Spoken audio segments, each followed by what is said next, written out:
Shalom, salam berkat dari kami untuk pendengar sekalian. Saat ini pendengar akan diberkati dengan program Hari Ini Harinya Tuhan bagian yang ke-8. Sebuah program rohani tentang doktrin Alkitab yang menolong kita untuk semakin tertanam dalam kebenaran firman dan bertumbuh dalam kemuliaan. Bersama hambanya, Pendeta Gilbert Lumwendong, STH. Banyak orang merasa doktrin Alkitab sebagai sesuatu yang membingungkan. Tetapi tahukah saudara bahwa doktrin Alkitab intinya adalah memahami Alkitab dengan benar, dengan pemahaman yang sistematis, sehingga kita terus dapat tertanam di dalam kebenaran firman, sehingga kita terus bertumbuh di dalam kemuliaan Allah. Buka hati saudara sekalian untuk menerima berkat-berkat firman-Nya hari ini. Hal yang paling mengejutkan dalam kekristenan ketika Yesus berkata, "Akulah jalan dan kebenaran dan hidup.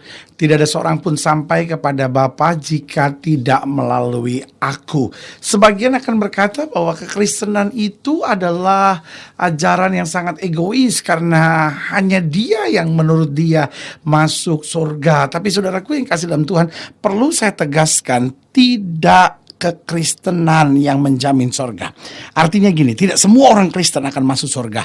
Buktinya di sisi kiri kanan kita akan jumpai masih banyak orang Kristen yang tetap berselingkuh, orang Kristen yang tetap minum mabuk, orang Kristen yang judi, sehingga tidak bisa kita memberi jaminan bahwa setiap orang Kristen pasti masuk sorga. Karena Yesus tidak bilang bahwa Kristen adalah jalan dan kebenaran dan hidup. Tapi Yesus bilang, "Aku, barang siapa percaya kepadanya tidak binasa," kata Alkitab, melainkan beroleh hidup yang kekal. Nah, saudaraku yang kasih dalam Tuhan, di muka bumi ini ada banyak jalan. Sampai ada istilah ada banyak jalan ke Roma. Karena di muka bumi ini memang banyak jalan. Dan juga di antara banyak jalan tersebut ada banyak jalan yang juga benar, ya kan? Meskipun otomatis harus kita akui ada banyak jalan yang salah juga gitu kan, yang mengajarkan kebenaran, yang mengajarkan falsafah pandangan. Tetapi sebetulnya kita akui bahwa itu bukan kebenaran. Karena apa? Karena akhirnya mengandung kenikmatan dunia, mengandung kepuasan daging saja, ya kan? Seperti ada banyak orang yang mengajarkan bahwa di sorga ada makanan-makanan enak,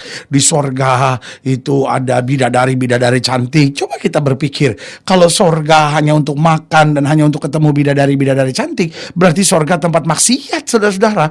Buat apa ketemu bidadari cantik? Justru di sorga itu kita kembali seperti zaman di mana Adam dan Hawa ada. Alkitab berkata manusia hidup dalam kemuliaan. Alkitab tidak berkata Adam dan Hawa ditemani oleh bidadari-bidadari cantik. Alkitab tidak berkata bahwa Adam dan Hawa hanya makan enak saja. Bukan begitu, karena surga bukan tempat itu. Tapi itu yang saya bilang, ada banyak jalan yang kelihatannya benar tapi tidak benar. Tapi ada juga jalan yang benar, ya kan? Nah, ada jalan yang benar tetapi tidak membawa kepada kehidupan. Yesuslah satu-satunya. Dia jalan, dia kebenaran, dan dia menjamin kehidupan bagi kita. Haleluya. Selamat datang dalam program kita Hari Ini Harinya Tuhan, sebuah program rohani yang kembali mengingatkan kepada kita betapa pentingnya kita menjadikan firman Tuhan sebagai dasar keseharian hidup kita. Karena selama kita menjadikan firman Tuhan sebagai dasar keseharian hidup kita, langkah-langkah ke depan kita penuh dengan kepastian, kemenangan, berkat, mujizat, dan perkara-perkara yang besar. Haleluya. Dalam program ini kita sedang membahas tentang aku telah memiliki jalan kebenaran. Nah, saudaraku yang kasih dalam Tuhan, seharusnya inilah ungkapan setiap kita bahwa kita telah memiliki jalan kebenaran. Kenapa? Karena barang siapa yang percaya kepada Kristus, barang siapa yang hidup di dalam Kristus, dia telah memiliki jalan kebenaran yang akan menuntunnya pada keselamatan yang kekal. Haleluya. Dan saudaraku yang kasih dalam Tuhan, pembahasan kita dalam program ini dalam membicarakan tentang jalan kebenaran, kita sama-sama mau lihat dari Mazmur 119 ayat 25 sampai ayat yang ke-32. Demikian firman Tuhan, Mazmur 119 ayat 25 sampai 32. Dikatakan demikian, "Jiwaku melekat kepada debu, hidupkanlah aku sesuai dengan firman-Mu. Jalan-jalan hidupku telah aku ceritakan, dan Engkau menjawab aku.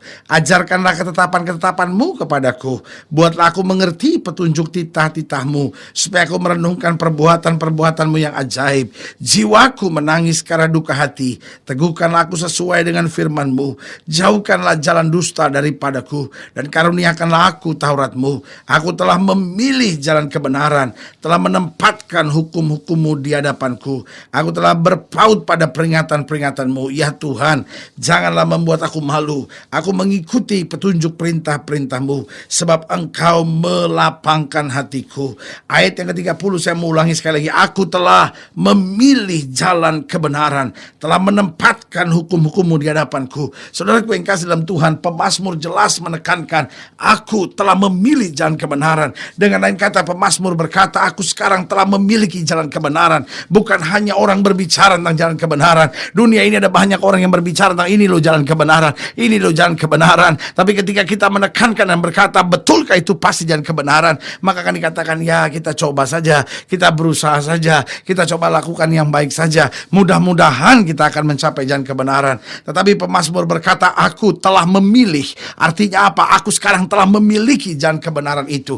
Nah, pertanyaannya, mengapa jalan kebenaran menjadi sesuatu yang selalu dikejar? Saudaraku yang kekasih dalam Tuhan, jalan kebenaran ini yang akan membawa kita pada kepastian. Saudaraku yang kasih dalam Tuhan, jalan kesenangan belum tentu membawa orang pada kepastian. Ada banyak orang yang hidupnya senang karena berlimpah harta, tetapi 10 tahun kemudian, 12 tahun kemudian, rumah tangganya hancur, anak-anaknya berantakan. Saudaraku yang kasih dalam Tuhan, apa artinya kesenangan kalau ujung-ujungnya kehancuran? Tetapi kebenaran akan selalu membawa kita pada kepastian. Tetapi harus kita mengerti bahwa jalan kebenaran bukan sesuatu yang mudah. Karena saya pelajari yang pertama bahwa jalan kebenaran selalu minoritas. Saya ulangi sekali, jalan kebenaran selalu minoritas. Mungkin saudara berkata, kenapa jalan kebenaran selalu minoritas? Jawaban saya sederhana, karena pada dasarnya manusia senang dibenarkan. Sementara kebenaran justru kadang-kala menyatakan kesalahan. Manusia senangnya dibenarkan, tetapi justru jalan kebenaran justru menyatakan kesalahan manusia. Nah, saudaraku yang kasih dalam Tuhan, sehingga ada banyak orang melarikan diri dari jalan kebenaran. Banyak orang tertarik dengan jalan-jalan kenikmatan. Banyak orang tertarik dengan jalan-jalan kesukaan. Tapi nggak suka berada di jalan kebenaran. Karena di jalan kebenaran kita dikoreksi. Di jalan kebenaran kita diproses. Di jalan kebenaran kita dibentuk. Di jalan kebenaran kita dijadikan layak di hadapan Tuhan. Karena itu hal-hal yang nggak beres dalam hidup kita mulai diangkat. Hal-hal yang nggak beres dalam hidup kita mulai ditegur. Hal-hal yang nggak beres dalam hidup kita mulai dikoreksi. Nah, biasanya manusia nggak nyaman dengan semuanya ini. Akhirnya tidak sedikit orang yang meninggalkan jalan kebenaran, merasa itu terlalu fanatik, merasa terlalu berat, terlalu sukar. Jalan kebenaran selalu minoritas, karena mayoritas selalu orang akan mencari jalan kenikmatan, jalan kesenangan. Tetapi sebagai hamba Allah, saya mau ingatkan, Alkitab bilang jalan kesenangan, jalan kenikmatan itu lebar, penuh sesak.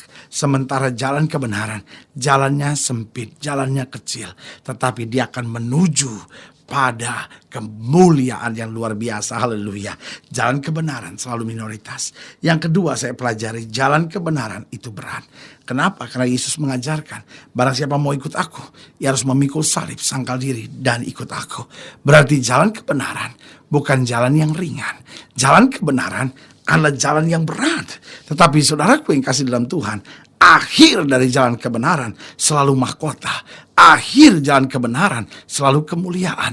Akhir dari jalan kebenaran adalah kuasa Allah yang melimpah-limpah dalam hidup kita. Jadi ingat, jalan kebenaran selalu minoritas. Yang kedua, jalan kebenaran selalu berat.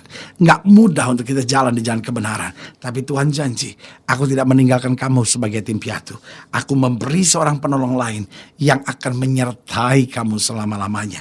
Berarti di jalan kebenaran kita akan mengalami banyak-banyak mujizat, banyak-banyak pengalaman indah. Meskipun berat, justru di situ kita diproses. Yang ketiga saya pelajari bahwa jalan kebenaran selalu perlu menyalibkan daging kita. Di dalam jalan kebenaran kita dituntut untuk menyalibkan daging kita. Sehingga Paulus berkata, aku hidup, namun bukan aku lagi yang hidup, tapi Kristus yang hidup di dalam aku. Sehingga Alkitab berkata, kita telah turut disalibkan bersama dengan Kristus. Apa yang disalibkan? Daging kita, hawa nafsu kita, kesombongan kita, kebiasaan-kebiasaan buruk kita mulai dikikis, diproses, dibentuk sama Tuhan, disalibkan. Supaya apa? Supaya kehidupan kita ada kehidupan yang baru, kehidupan yang berjalan di dalam kemuliaan dan kuasa Tuhan. Haleluya. Dan yang keempat, yang terakhir saya pelajari, bahwa jalan kebenaran seringkali ditertawakan oleh orang. Orang-orang yang mau berjalan dalam jalan kebenaran seringkali ditertawakan, diejek, diolok-olok. Tapi sebagai hamba Allah, saya mau ingatkan buat saudara bahwa justru lewat itu semuanya kita akan menjadi saksi Tuhan. Justru orang-orang yang menertawakan, justru orang-orang yang mengejek, justru orang-orang yang mengolok, itu yang akan melihat kemuliaan Tuhan melalui hidup saudara.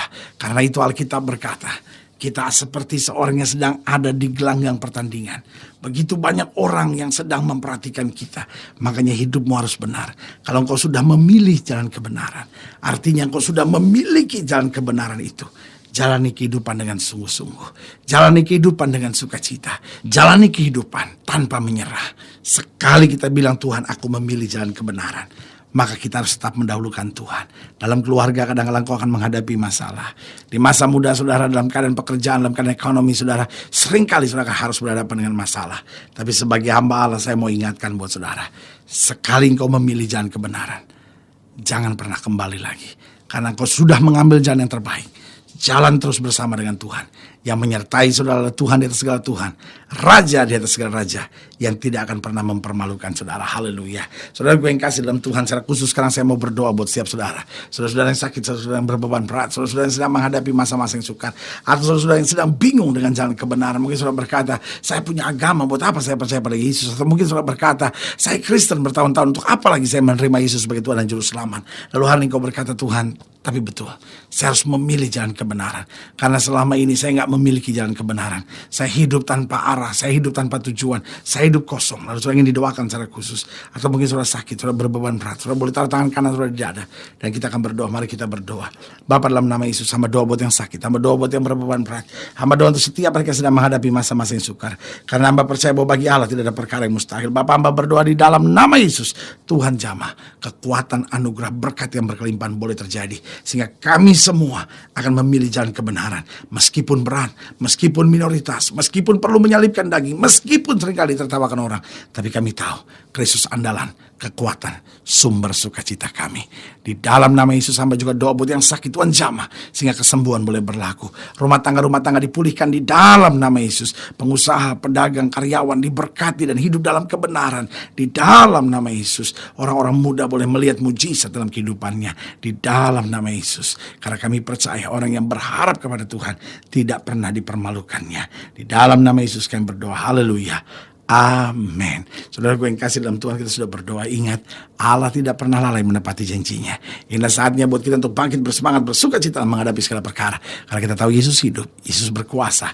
Janji-janjinya ya dan amin dalam kehidupan kita. Haleluya. Doa saya menyertai saudara. Sampai berjumpa pada program berikut. Dan jangan lupa, jadikan hari ini harinya Tuhan. Haleluya.